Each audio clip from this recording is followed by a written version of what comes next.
ಯಾರೂ ಕೂಡ ಇಂಥದ್ದನ್ನು ಮಾಡಬಾರ್ದು. ಪ್ರಾಣಿ ಅಂತಂದ್ರೆ ಏನು? ನಾವು ಪ್ರಾಣಿನೇ, ಮನುಷ್ಯನೂ ಪ್ರಾಣಿನೇ, ಇನ್ನೊಂದು ಪ್ರಾಣಿನೇ. ಅದರ ಜೀವ ಬೇರೆ ಅಲ್ಲ, ನಮ್ಮ ಜೀವ ಬೇರೆ ಅಲ್ಲ. ಆ ರೀತಿ ಇಂಥ ದುಷ್ಕೃತ್ಯಗಳನ್ನು ಮಾಡೋದರಲ್ಲಿ ಯಾರಿಗೂ ಕೂಡ ಒಳ್ಳೇದಾಗೋದಿಲ್ಲ. ಯಾರು ಮಾಡಿದಾರೋ ನಾನು ಅದರ ಬಗ್ಗೆ ಇನ್ನು ಮಾತಾಡಕ್ಕೆ ಹೋಗೋದಿಲ್ಲ. ಇನ್ವೆಸ್ಟಿಗೇಷನ್ ಆಗಬೇಕು, ಅದು ಯಾರು ಮಾಡಿದ್ದಾರೆ ಅನ್ನೋದು ಹೊರಗಡೆ ಬರಬೇಕು. ಯಾರು ಮಾಡಿದ್ರೂ ಕೂಡ ಅದು ಒಂದು ರೀತಿ ಅಮಾನವೀಯ ಕೃತ್ಯ, ಅದನ್ನು ಖಂಡಿಸಲೇಬೇಕು. ನಾನು ಅದನ್ನು ಖಂಡಿಸ್ತೇನೆ. ಬಿಜೆಪಿಯಲ್ಲೂ ಕೂಡ ಬಣ ರಾಜಕೀಯ ಜೋರಾಗಿದೆ, ಯಾವಾಗ ನಿಲ್ಲುತ್ತೆ ಅಂತ? ಯಾರ್ದು? ಬಿಜೆಪಿ. ನಮ್ಮಲ್ಲಿ ಬಣ ರಾಜಕೀಯ ಇಲ್ಲ, ಭಿನ್ನ ಅಭಿಪ್ರಾಯಗಳಿದೆ. ಭಿನ್ನ ಅಭಿಪ್ರಾಯಗಳು ಎಲ್ಲಿ ಹುಟ್ಟುತ್ತವೋ ಅಲ್ಲಿ ಉತ್ತರ ಕಂಡುಕೊಳ್ಬೇಕು.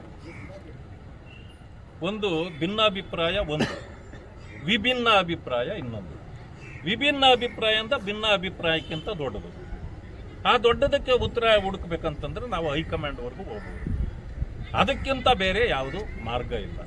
ಆದರೆ ಬೀದಿಯಲ್ಲಿ ನಿಂತು ಯಾರು ಕೂಡ ಉತ್ತರ ಹುಡುಕಕ್ಕೆ ಹೋಗಬಾರ್ದು ಅನ್ನೋದು ನನ್ನ ಮನೆ. ಅಲ್ಲ, ಹೈಕಮಾಂಡ್ ವೀಕ್ ಆಗೋಯ್ತಾ? ಇಷ್ಟು ದಿನ ಆದರೂ ಏನೋ ಸರಿಪಡಲ್ಲ, ಹೈಕಮಾಂಡ್ ಹತ್ರ ಹೋಗ್ತೀವಿ ಏನೋ. ಈ ದೇಶಕ್ಕೆ ಗೊತ್ತಿದೆ ನಮ್ಮ ಹೈಕಮಾಂಡ್ ಎಷ್ಟು ಸ್ಟ್ರಾಂಗು ಅಂತ. ಆದರೆ ದಿನನಿತ್ಯ ಇಂಥ ಸಮಸ್ಯೆಗಳನ್ನು ಹುಡುಕಿ ಕೆಲಸ ಮಾಡಲ್ಲ. ಅದು ಒಂದು ಹಂತದಲ್ಲಿ ತೀರ್ಮಾನ ತಗೊಂಡ್ರೆ ಎಲ್ಲಕ್ಕೂ ಉತ್ತರ ಸಿಕ್ಬಿಡ್ತದೆ. ಕಾಂಗ್ರೆಸ್ ಥರ ಆ ಥರ ಅಲ್ಲ. ಕಾಂಗ್ರೆಸ್ಗೆ ಹೈಕಮಾಂಡೇ ಇಲ್ಲ. ಕಾಂಗ್ರೆಸ್ಗೆ ಹೈಕಮಾಂಡು ಕೇವಲ ಸಿದ್ದರಾಮಯ್ಯನವರಷ್ಟೇ. ಹೈಕಮಾಂಡ್ ಡೆಲ್ಲಿಯಲ್ಲಿಲ್ಲ, ಇಲ್ಲೇ ಇರೋದು. ಯಾಕೆಂತಂದರೆ ಕಾಂಗ್ರೆಸ್ಸನ್ನೇ ಇವತ್ತು ತಿರ್ಚತಕ್ಕಂಥ ತಾಕತ್ತಿರೋದು ಸಿದ್ದರಾಮಯ್ಯನವ್ರಿಗೆ. ಆ ರೀತಿ ನಮ್ಮದೇನು